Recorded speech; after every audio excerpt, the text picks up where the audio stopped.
Welcome back to the TSV Sports Show. This is our first show of the semester.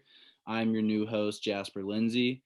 We are joined by Marco, Steven, and Armand today, one of the newest members of our staff. So let's get right into it. Marco is going to talk about the Sharks and their progression this season. Thanks, Jasper. So Sharks it's safe to say it's a mixed bag of results.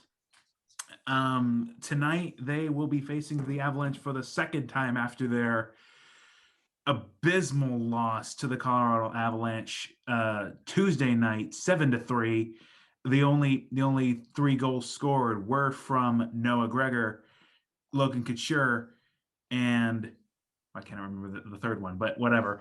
The lines tonight for tonight's game are as follows. If I can pull this thing up here. Really good stuff here on the TSV Sports Show. Here we go. Ryan Donato. I'm sorry? Getting right into it. We have Ryan Donato. Yep. Ryan Donato, Couture, LeBanc, Kane, Hurdle, and Meyer, Noah Gregor, Dylan Gambrell, and Matt Nieto. And making his debut all the way from Huntington Beach, Sasha Shimlevsky, playing with Marlowe and Nason tonight. Then with your defensemen, we have Vlasic and Burns, Ferraro Carlson, and Nikolai Knizhov, the rookie, and Radim Shimmick. Your starting goaltender tonight will be the newly acquired Devin Dubnyk.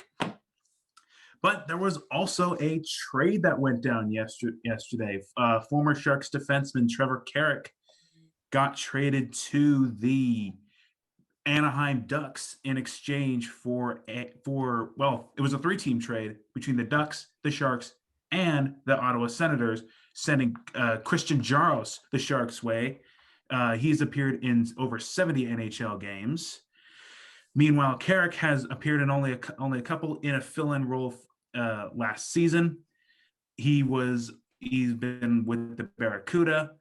We also send a 2020 or a later round pick the Ducks way.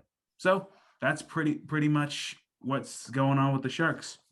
Sharks, go. Who impressed you the most this season thus far?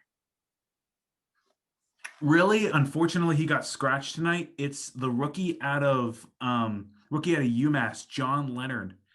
What I've loved about him so far is he's just been throwing pucks at the net, just waiting for, or just getting somebody to go for a chance.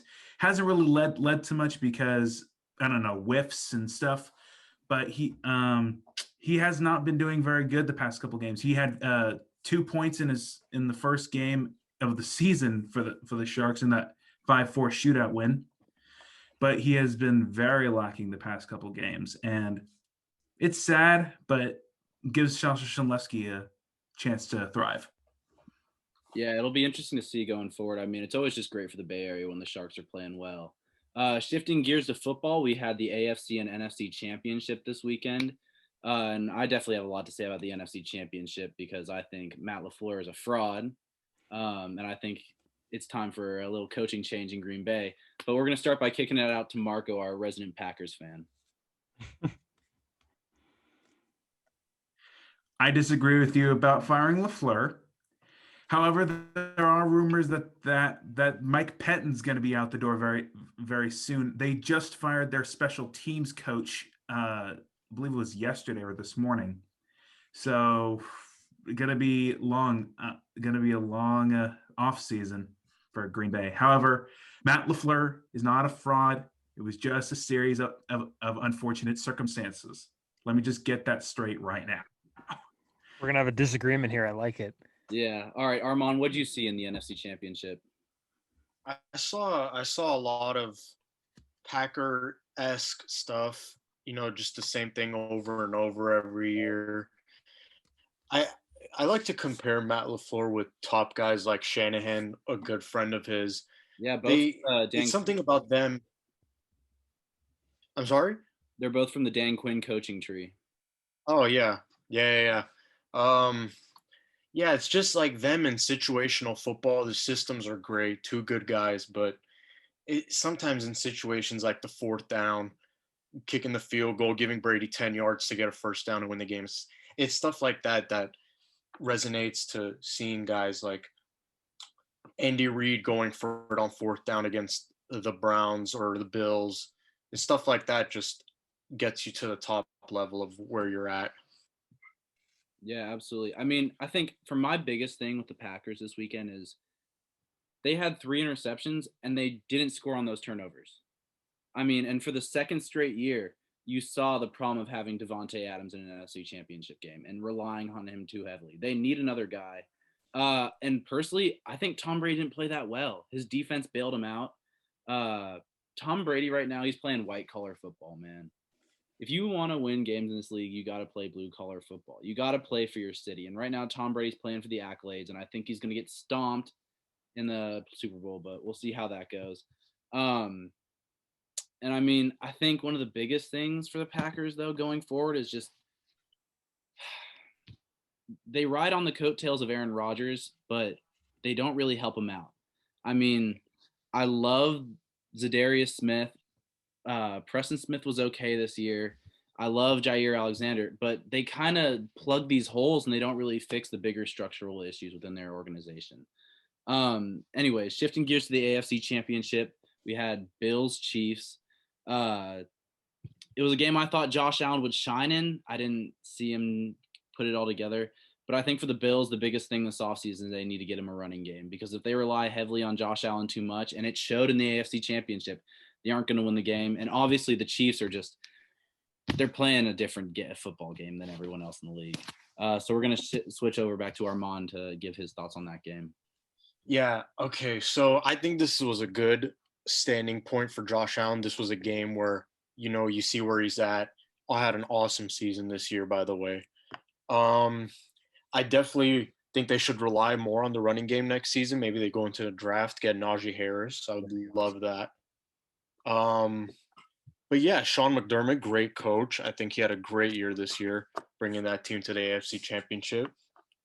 Just the next step for Josh Allen is learning how to throw away the ball, taking a sack, not throwing an interception, taking 30-yard sack losses.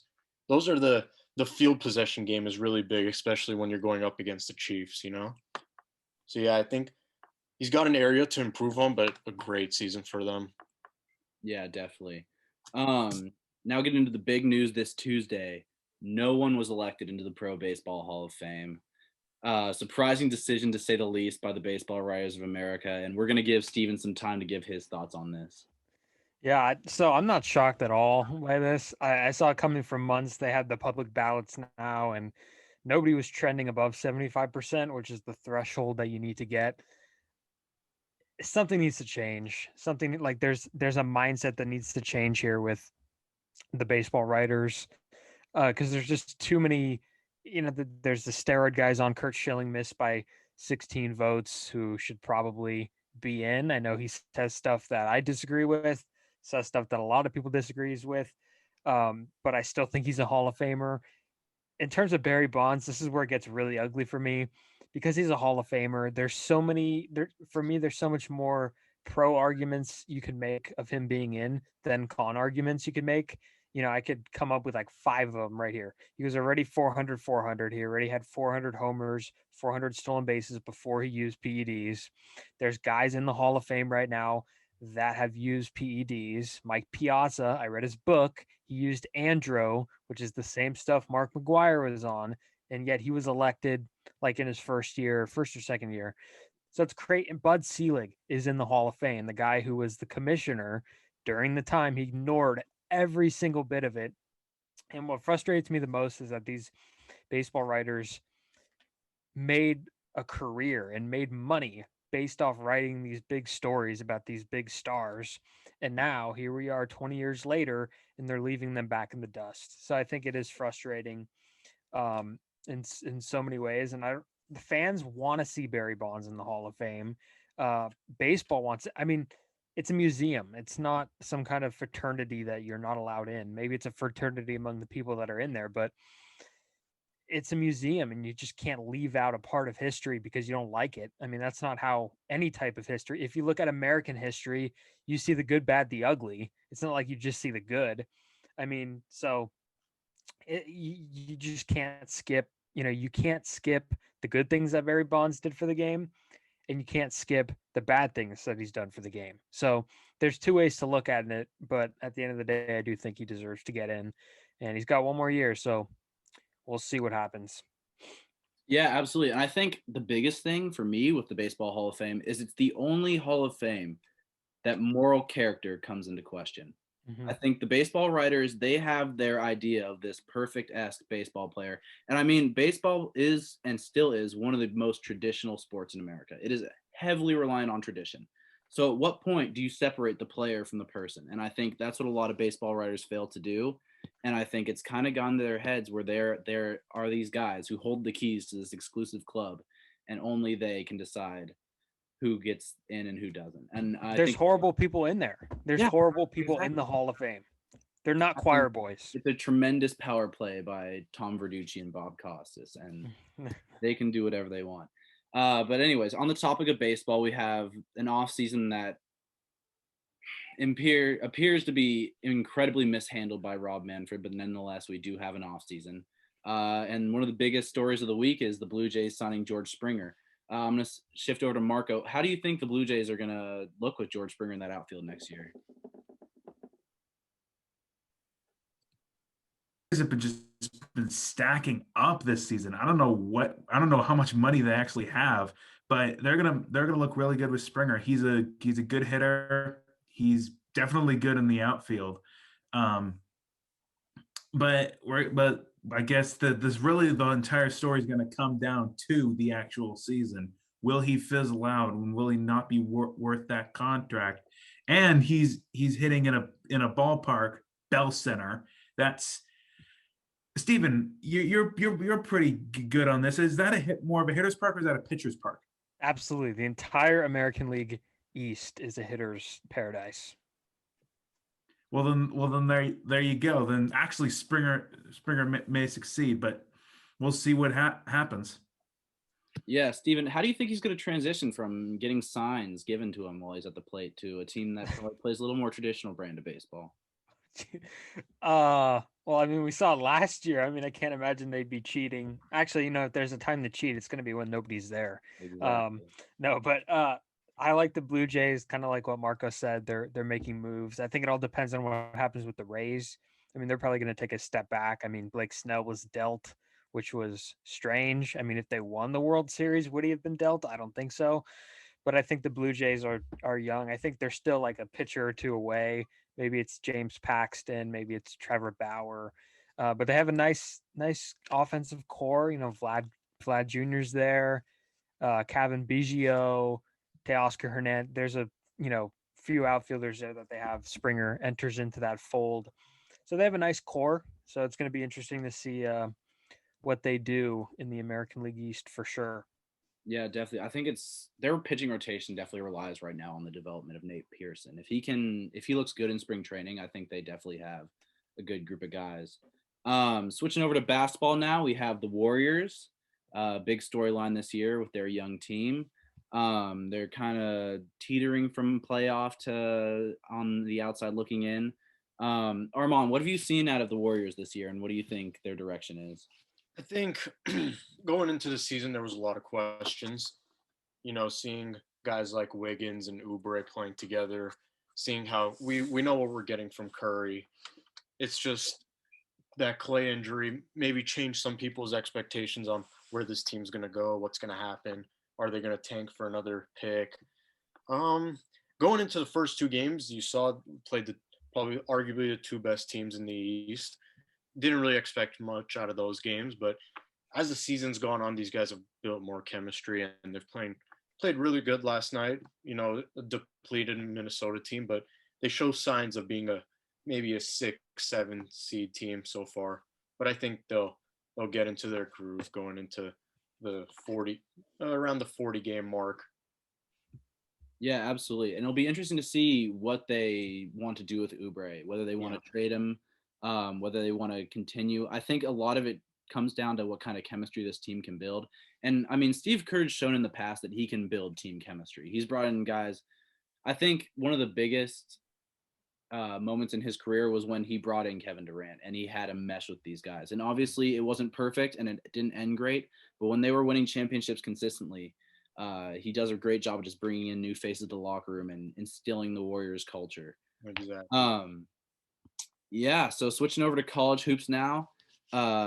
Huge week for the Stanford women's basketball team, and we're gonna shoot it over to Marco to talk some Cardinal.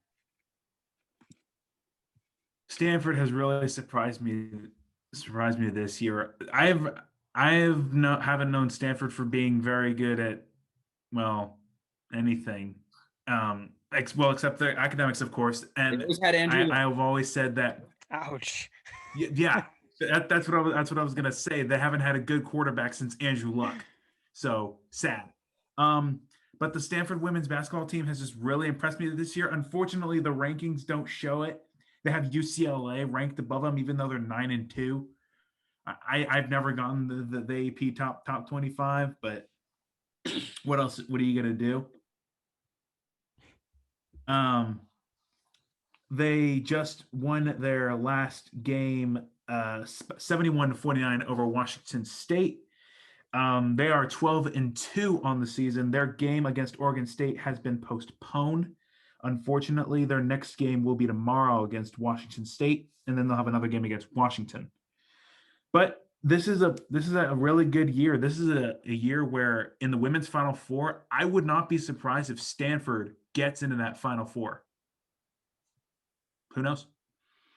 Yeah, and I mean, it's always good for basketball whenever you get those Pac-12 teams in there representing the Bay Area. I know Cal did a couple of years ago, but I think it might be Stanford's year. Well, thank you guys for tuning in. This has been the TSV Sports Show. It's taken on a new look, but we're excited to have you guys with us for this ride in this semester.